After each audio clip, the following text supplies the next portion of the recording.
Bagger Black's Motorcycles, and today we are working on this beauty, a 1340 Harley-Davidson Evolution engine, and we're going to be doing a full service, which doesn't just mean changing your oils and filters, although I will be showing you how to do that, how you can do that at home, but I will also show you where the critical fasteners are, how to check these, where the grease points are, how to adjust your clutch, and how to check your brake fluid.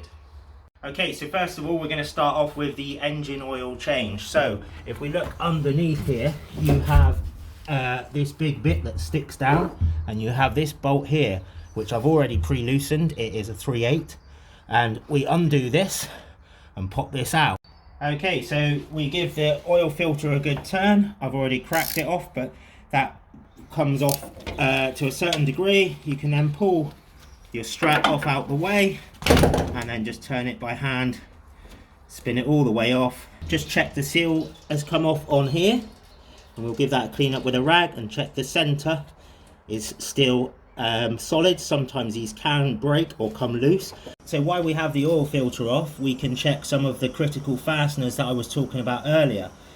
So while it's off, you've got your engine mountings here, and you've got this this adjusting rod here, which we'll talk about later. This is to adjust your wheel alignment and your rear axle alignment. Everything is aligned on this vehicle with this setup. If this is worn out, or the bush that's in here is worn out, then we have serious problems. So we're just going to literally put a socket on there. If we've got a torque wrench, look up the torque, even better, but just put your socket on there and check that these bolts are tight. So with your oil filter, just put a little bit of the clean oil around the seal. This will just help it to sit correctly and not be stuck on when you want to take it off again. You just literally put it on that thread, spin it on, and I just spin it all the way by hand. Spin it on, and I've got a fairly strong grip, so I prefer to just leave it and tight. Most manuals will say to put a strap on it and turn it an extra quarter of a turn. I've just found from experience that my grip tightens a filter quite enough. So putting the oil back in, I use Spectro. This is a really good oil, especially for these type of engines. I like to use a semi-synthetic in the Evo. If you get one of their cartons, or do your first carton, they fit right into the oil filler, lovely, and you cut a piece out and it makes your funnel beautiful. So the engine oil, we put in 3 quarts, which is 3 of these. A quart is just under a litre, so it's about 2.8 litres in total. Just pour it in, and then once we have done all of the oils, we will start the vehicle up, run it up warm, and then recheck. Okay, so where your engine oil bung is, you look a little further over to the other side, and there you can see the gearbox oil bung, which goes upwards. So if you're just changing the engine oil for some reason, the engine oil is the one that goes sideways, if that makes sense. In the gearbox, I like to use Spectro Platinum gear oil, fully synthetic, SAE 75 140. We need about 700 millilitres. It goes in this hole here, so you remove your dipstick before you drain. Okay, so the primary oil here at the bottom of your derby cover, you've got one little screw there. That is your primary oil bung. We'll undo that. We'll also undo this. Okay, so in here you've got the slipper bush for your primary chain, 15.9 millimeters and 22 millimeters. So what I'm going to do is I'm going to just hold this vernier gauge in here, and I'm going to push the chain up, and I'll let it back down. I'm going to push it up. So we've got about 18.94 millimeters of slack there. I mean, this is the way I do it with this vernier gauge, but you can do it with a tape measure. It's just a little bit trickier, but what we're going to do now is we're going to slacken this nut off and just raise it up slightly. So here I have slackened this bolt off. Now this can move up and down. It's got, see if I get a better focus there, it's got teeth in there at the back which it slots into. But if we slacken it right off, you can get your finger underneath and have a feel of the wear on that slipper. There is some grooves in it, but that is plenty serviceable. I'm just going to push the top of this caliper up to the chain and rest the bottom of this housing on here. And I'm going to push the caliper up and see how much slack we've got in that chain. So at that point there, I'm just getting the resistance. So as you can see, that's around about 16 mil. If you remember, I said it's 15.9 to 22 mil. When I started off, it was around about 18 mil. So we've just brought it down a little bit by undoing this bolt. You use your pliers here and you just move this piece up on the back teeth and tighten it back down and then recheck. Okay, so in here you have your clutch basket and I'm going to show you how to adjust the clutch. So first of all, you slacken this nut off, which I have already done. We put an Allen key into the center. We come up here and we pull this rubber back, which is over here. We slacken this nut and we wind this in. Now this makes your clutch lever, it takes the slack out of your clutch lever up here. So you want to keep winding it until there is no slack. See how it's just loose now. Okay, so we come back down here and we wind this off. Okay, so we wind it off and then all I'm going to do is I'm going to turn it until I find bottom. So there's no tension on that at the moment at all. So there, it's gone tight.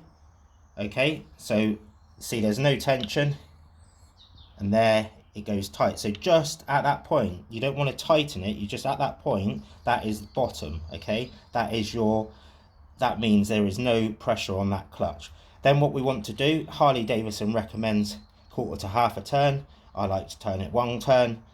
I just find this doesn't let the clutch slip at all. I just find it a better setting, but up to you. But so half a turn would be here.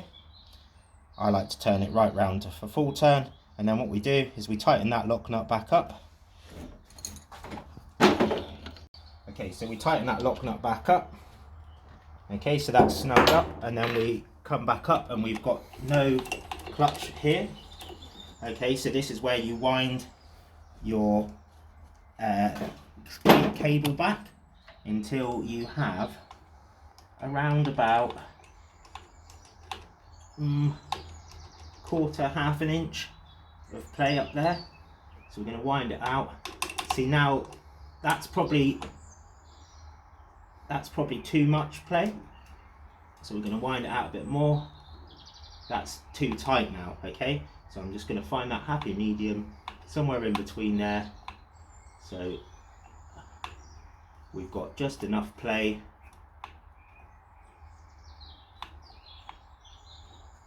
If you want your clutch lever to actually engage closer to the grip, if you've got small hands, you can wind this in more so you can have more play like this. But really, around about that much play is ideal, because what you'll find is if you just hold that free play and you're riding the motorbike, you'll find that the lever will actually push itself out. Now if you haven't got this play here, what will happen is your clutch will start slipping. Once you've done that, you just lock the nut back down and that is your clutch fully adjusted. Our brake fluid now, which is in this reservoir, and see if it's like this, it's going to start dribbling out. So the best bet to do is to put your steering on its lock and just lock it in place like this. I've undone these 2 screws. We're going to pop that off, and if you look in there you can see the brake fluid. Now this brake fluid to me looks not in the best condition, but we're going to use our brake fluid tester and we're just going to put this in here and press the button, and we are getting 1%. Okay, so see those little dots, so that means 1% moisture content. So brake fluid is hygroscopic, which means it absorbs water. I'm going to change this brake fluid because you can see it's quite milky and it's 1% on the moisture content, and the last thing you want is brakes that aren't 100% on a motorcycle. Okay, so here we are looking at the rear brake fluid. So we pop the little cap off that's got the 2 screws here, and you've got a little rubber bit on top. Just check that doesn't have any debris on when you put it back on. So we are going to pop our little tester in. These testers are like under 10 quid. You can buy them on Amazon or other places like that. And again, we have a 1% moisture content. Really, the brake fluid needs completely changing and bleeding through, but if you are a little worried about doing that yourself, this would be a much better thing than just leaving it. If you get a syringe and you're literally going to put it in there, you can get a syringe from most sort of Mole Valley or like animal sort of shops. Get a large syringe off Amazon. Get rid of your waste brake fluid, and then just fill your reservoir back up. If you do that and don't touch the brake while it's nearly empty, you're not going to affect the fluid that's in your brake. You're not going to get air in the brake, causing it to need to be bled up.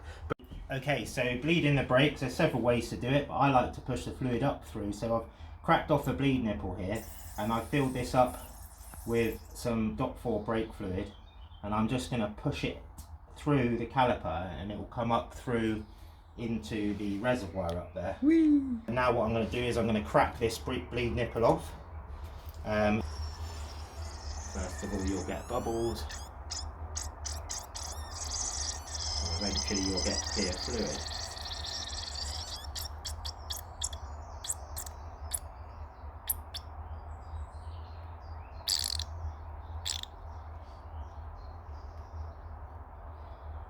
Now we've changed the brake fluid, bled the system, and we have 0% moisture. Service the bike, or before we check over the critical fasteners, just take off your bags. You can do this by just undoing the 2 bolts. There was one in there and there's one here. They're normally 7/16, but like on this bike, the thread has been re-threaded for 8mm on that one, as the thread had gone at some point. So I normally chuck the bolts back in to the bag, so you've got them when you want to put it back together. Close it up, take it off. Okay, so here we are checking the front axle and the critical fasteners. So you can use a torque wrench for this, or you can put your spanner on. Not everybody's got a torque wrench at home, and you just want to check that these bolts are tight. So you're just going to give a little pull on it. These are your front axle bolts. You want to make sure with an Allen key that your brake caliper bolts are tight, and we're not trying to tighten them more, we're just having a look. In here you've got a couple of bolts that hold your mud guard on. Although they aren't a critical fastener, you wouldn't really want to be losing your mud guard. So just check that that bolt's okay, and also check that these bolts here on your brake disc are tight using your Allen key, as I've just shown you with the brake caliper there. In here you've got a seal. This is a dust cover for your wheel bearing. You just want to make sure that they are intact. You want to give your front wheel a spin and feel for any tight notchy bits. You want to grab the top and the bottom of the wheel and just move it. And if you've got any play in here whatsoever, really you're going to need some new wheel bearings. And every time I do my tyres on my motorbike, I take the front axle out, take the wheel bearings out, give them a good clean, and repack them with grease. So I'll do that in another video when I do a tyre change. That's the other thing we want to check here. You want to put a line on your tyre, check all the way around, make sure you've got no low spots, make sure that you've got no damage, both on the main tyre tread and on the sidewalls. The critical fasteners are the same as the other side, apart from this bolt here, which is the nut side that goes through your axle. You just want to check that that nut is nice and tight. You've got your brake pipes, which these ones have got a little bit of rust on, but they're nothing to worry about. at that stage, but you make sure that your brake pipe's here and your brake pipe in here. You want to make sure that this isn't rusted out, because if this rusts out, this can break off and you'd lose your front brakes. So this in here is just underneath your regulator. You have your front engine mount, your rubber engine mount. Now you need to just give this a clean off. You need to check that this nut and bolt is tight with a socket. There is torque settings that you can use a torque wrench, but just checking it with a socket is better than nothing. You just want to put your screwdriver in here, see if there's any excessive wear, and side to side wear, use some kind of a lever bar. Put your screwdriver in there and see if there's any side to side wear. This engine mount here can cause your rear wheel alignment to be aggressively out and cause your back end to skip around all over the place. If this goes, the whole engine, transmission, rear swing arm all pivots from this point. There's a little bit more to it than that, but if this bush goes, the whole drivetrain can move from one side to another like this, and your rear wheel can literally skip around side to side like this, causing it to be extremely dangerous. So make sure you thoroughly check this bush. There is upgraded versions you can have. This is an OEM bush that I have replaced on this vehicle as this was an issue. 20 to 25,000 miles with this bush and it's still in good condition. You want to give that a good shake. So this is the underside of that foot brake, your back brake. You want to make sure that your pin is coming through here and you haven't got any excessive wear in the pin, because this is your master cylinder for your rear brake. Make sure that you've got no brake leaks, no fluid leaks around here, and make sure your rubber here is in good order. So if you get yourself a helper, get them to just work that brake and make sure all of this moves freely. I quite like to use AC50 on this sort of stuff, so I've given that a good wire brush off, and then we're just going to give that a good coat of this stuff. It gets in quite nicely, and then I'll work the pedal up and down. Okay, so we're just going to check the head bearings, which are up in here, and really the only way I can really do this is by moving this whole console on this FLHS. And I'm just trying to feel if there's any free play in there. The trouble is, if you're trying to do your handlebars, they're rubber mounted, which is another thing you want to check to make sure that they are rubber mounted and the rubber mounting hasn't worn out and your handlebars are just flopping around. What is great about these Evo bikes is you have greasable head bearings. So up in here is your grease nipple. If you grease that each time you service, then you will probably never have any trouble with your head bearings. While we're on the subject of grease nipples, you've got one here on your gear shifter, and you've also got one on the other side.